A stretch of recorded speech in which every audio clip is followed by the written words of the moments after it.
Bienvenidos a otro video del Instituto de Estudios Contables Profesor Pinto Perry. En esta oportunidad vamos a hablar de la solicitud administrativa que está contenido en el artículo 126 del Código Tributario. Esta disposición está dentro de un título donde se norman las actuaciones que pueda hacer el contribuyente como respuesta a situaciones que emanan de la acción fiscalizadora. En el artículo 124 están los reclamos, cuando el contribuyente puede hacer reclamos ante algún tipo de actividad del Servicio de Impuesto Interno, está la reposición administrativa voluntaria, y el artículo 126 no es un reclamo, sino que es una solicitud administrativa, no es contenciosa, en la cual el contribuyente puede pedir algunas cosas. ¿Cómo qué cosas? Devolución de impuestos. Devolución de impuestos. Y se fundamentan en que por qué se puede pedir devolución de impuestos. Por corrección de errores propios, solicitar la restitución de sumas pagadas doblemente, en exceso, indebidamente, restitución de tributos, según establecen ciertas normas, pago de impuestos atrasados según un plazo particular, que se pagó un impuesto atrasado y quiero rectificar esa situación. Por lo tanto, es cuando el contribuyente ha pagado algo, ha erogado algo y se quiere retractar. Lo más típico es cuando se han cometido errores. ¿Cuándo se puede hacer esto? El plazo para interponer esta solicitud administrativa es de 3 años, contado desde el hecho que generó la devolución. Pensemos lo siguiente. El, el 30 del 4 del 2020, 30 del 4 del 2020, se puede pedir devolución de hechos que ocurrieron 3 años atrás. ¿Cómo se computan los plazos en forma anual? Tenemos el 30 del 4 del 2020, le restamos 3 a la parte del año, o sea, nos quedaría el 30 del 4 del 2017. Es tan sencillo como eso. Si yo quiero calcular 4 años o 6 años, tenemos el 30 del 4 del 2020, le sumamos y le restamos 6 y nos quedan 30 del 4 del 2014. Así de sencillo. En el tema del 30 del 4 del 2020, yo puedo pedir ese día cualquier pago en exceso que yo haya hecho hasta el 30 del 4 del 2017. El 30 del 4 del 2018, 30 del 4 del 2019, son periodos en los cuales yo puedo haber pagado un impuesto en forma excesiva y ahora me estoy retractando porque me equivoqué. El 30 del 4 es cuando vence el periodo de declaración del impuesto a la renta. Por lo tanto, si en los años tributarios 2017, comercial 2016, tributario 2018, tributario 2019, cometí algún error, puedo pedir devolución de su impuesto a través de este mecanismo. Y es importante conocer bien esta posibilidad y los plazos en los cuales se pueden establecer esta situación de devolución. Lo más ilustrativo es la operación renta, el 30 del 4 de cada año. En ese periodo puedo yo rectificar este impuesto que se haya pagado en forma indebida. Igual situación, por ejemplo, para los periodos tributarios del IVA, que son mensuales. Entonces, el procedimiento en general se establece a través de un formulario 2117, que se puede bajar fácilmente de la página web del Servicio de Impuesto Interno. Yo presento ese formulario, que es el que está ahí en la presentación, y relleno las partes pertinentes. La parte de arriba es la identificación del RUT, la identificación del contribuyente, la dirección y después en esta parte de acá, se coloca el motivo de lo que se está pidiendo devolución. Hay unos códigos que se establecen, que están formalizados, para que sea más rápida la recepción y el entendimiento por parte del funcionario que recibe el formulario para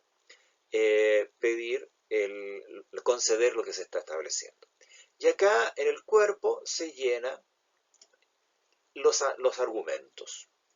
Sin embargo, es muy bien visto de que se presenta el formulario, se esbozan ahí los argumentos, pero se adjunta un escrito con cierta formalidad que en el fondo que es lo que quiero tratar en este video.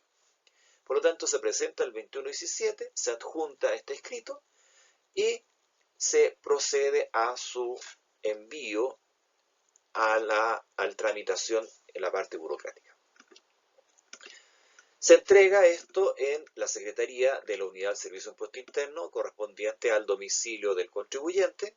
Ahí la funcionaria, la secretaria, recibe el documento y comúnmente se envían copias. Es bueno llevar unas 3 copias. Pero lo importante es esta parte de acá, este talonario, ¿no? Esta partecita, porque del original, del 2117 original, se rompe, se corta esa parte y se le entrega al contribuyente, y ese es el comprobante de la recepción de la solicitud, y con eso le dan un numerito, y después el contribuyente puede solicitar el seguimiento, puede hacer el seguimiento de la documentación. Porque usted comprenderá de que se entrega la solicitud y el contribuyente tiene que esperar un rato, días, meses, no, unos días, hasta que se le asigna el caso a un funcionario que va a analizar el caso. Y va a analizar el caso y va a ver el mérito en qué medida puede solucionar el tema. Bueno, ese funcionario lo va a recibir y va a realizar una serie de revisiones, de chequeos, y va a ser asignado a algún fiscalizador que va a analizar el caso y que va a ver la pertinencia de lo que está pidiendo el contribuyente. Y esa colilla que yo les digo, un punto de vista como experiencia, es bien importante porque ahí está el código en el cual van a poder ustedes hacer el seguimiento. Hoy día este seguimiento se hace por internet hoy en día. Entonces se le asigna a un funcionario, pero el funcionario va a otorgar, va a permitir que se devuelva el impuesto, obviamente siguiendo la jerarquía. El funcionario lo revisa, lo pasa a su jefe de grupo, llega al director regional que emite una resolución y autoriza el pago. Pero mientras tanto el contribuyente tiene que estar chequeando. Ahí lo ilustro con ese caballero que está con el celular haciendo el seguimiento. Ahora, ese seguimiento se puede hacer por teléfono o se puede hacer por la página web. Y eso es importante para seguirle, valga la redundancia, el tratamiento y en el fondo comunicarse con el funcionario, porque el funcionario va a recibir una serie, va a pedir más antecedentes. Entonces, si el funcionario le pide al contribuyente más datos, el contribuyente sabe, lo puede notificar y va a tener que concurrir a llevar algún antecedente previo. Eso ya depende del caso, sí es bastante sencillo, con lo que la solicitud, los antecedentes presentados a la solicitud se satisface el funcionario para otorgar la devolución del impuesto, no hay problema, pero quizás pueda pedir más antecedentes. Y ahí entramos en una situación bastante particular, quizás hasta azarosa, dependiendo de las distintas particularidades o distintas situaciones que se estén viendo, viviendo en el proceso de fiscalización.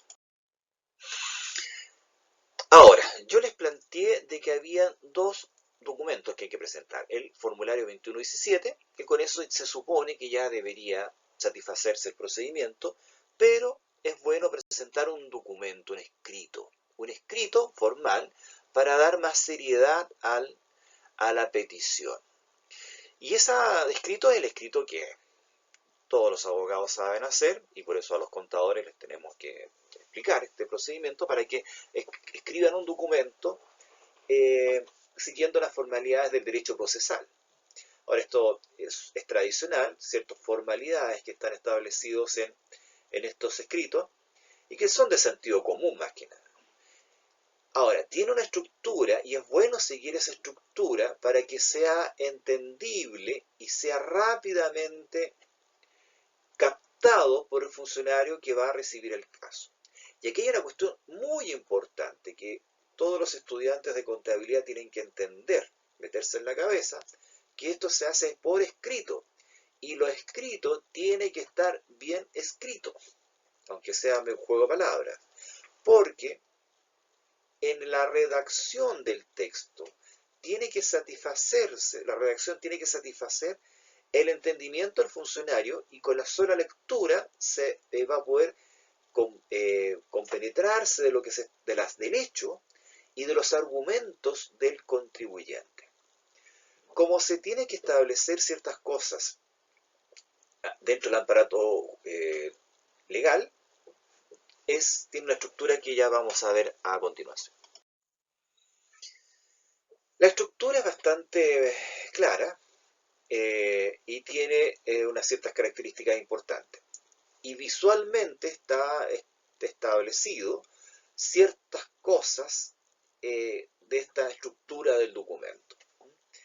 En la parte, como les digo, es visual. Entonces el funcionario ve el escrito y ya sabe dónde dirigir el ojo para conocer los antecedentes, conocer, identificar al contribuyente, saber lo que está estableciendo. Y en la primera parte está una cosa muy tradicional que dice lo principal. Ahí viene lo que se está pidiendo. Y hay que ser bastante directo, no irse por las ramas. Solicito devolución de impuesto a la renta, año tributario 2017, pagado erradamente en exceso, o pagado en exceso por error de interpretación. Entonces, hay que ver los argumentos. En el primer otro sí, son términos de la jerga profesional de los tribunales, se presentan los antecedentes, es decir, como el primer anexo, se presentan los antecedentes, y en el otro sí, la personería, porque esto, si son personas jurídicas, tienen que tener la representación. Si son personas jurídicas, alguien tiene que hablar por ellos. Si son personas naturales y es el contribuyente que presenta el documento, es la persona. Pero si manda a otra persona, tiene que ir con un poder. Entonces ese poder tiene que ser adjuntado. Después que se hizo en la primera parte, en la primera parte de la hojita, que comúnmente son escritos tamaño oficio, pueden ser cartas, o simplemente usted puede hacer una carta, señor director regional, pero les recomiendo que lo hagan con este formato porque es mejor, está más estandarizado y creo que estamos capacitados para escribir este documento que no tiene mayor ciencia. Entonces, en la primera parte ya vimos lo principal, lo otro sí, y después viene la identificación del receptor de esta comunicación.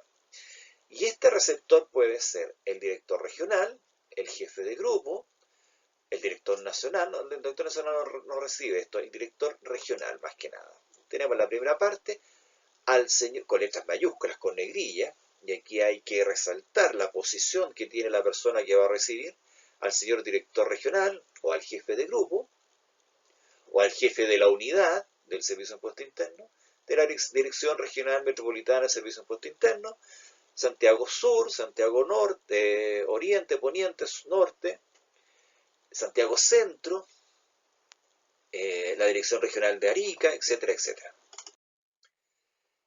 Después que se presenta en lo principal, primero otro sí, claramente identificado el receptor del documento, viene la identificación del emisor de la comunicación, del recurrente. El recurrente es que emite el documento, el recurrido es el que lo recibe. El recurrido en este caso es el director regional o el jefe de grupo. Después viene el primer párrafo. Lo primero que tiene que hacer es identificarse el contribuyente. El contribuyente, sociedad bla bla bla, RUT tanto, es contribuyente impuesto de primera categoría. Se identifica en su calidad de contribuyente y alude inmediatamente al impuesto que está pidiendo la devolución. Y el contribuyente del impuesto a la renta, y en el año tributario 2015, perdón lo antiguo de esto, ¿ya? Pero pensemos 2017, pagó indebidamente la suma de 5 millones de pesos por concepto de gastos rechazados que no eran tales. ¿Por qué no eran tales? Porque después se dio cuenta que se equivocó y sí eran aceptados. Y después viene el desarrollo de la argumentación. Y este desarrollo de la argumentación se divide en dos partes: en los hechos y en derecho. Y en derecho con mayúscula.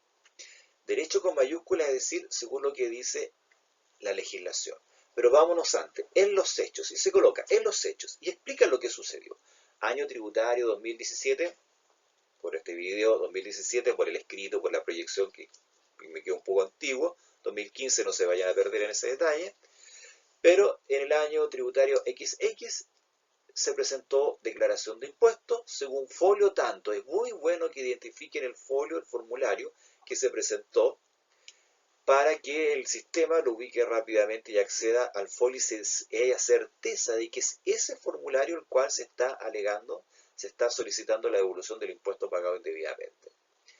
Y se consideró un gasto rechazado que no se tenía la documentación sustentatoria, por ejemplo, y en ese momento lo considerábamos gasto rechazado y pagamos el impuesto castigo, el artículo 21, que en ese tiempo era un 35%, hoy es un 40%. Y resulta que después que aclaramos, apareció la documentación sustentatoria. Y por un error estaba metido en un cajoncito. Y es por eso que ahora tenemos la documentación sustentatoria y quiere el argumento por el cual se había rechazado el gasto, que nos... hasta ahí nomás, perdón, hasta ahí nomás. Y se comenta que en tal año se consideró gasto rechazado un gasto, una erogación, porque no se tenía documentación sustentatoria, y después se encontró la documentación sustentatoria, no habiendo mala intención en esto, apareció. En derecho, según dice el artículo 21, en los gastos rechazados tienen tal y tal tratamiento.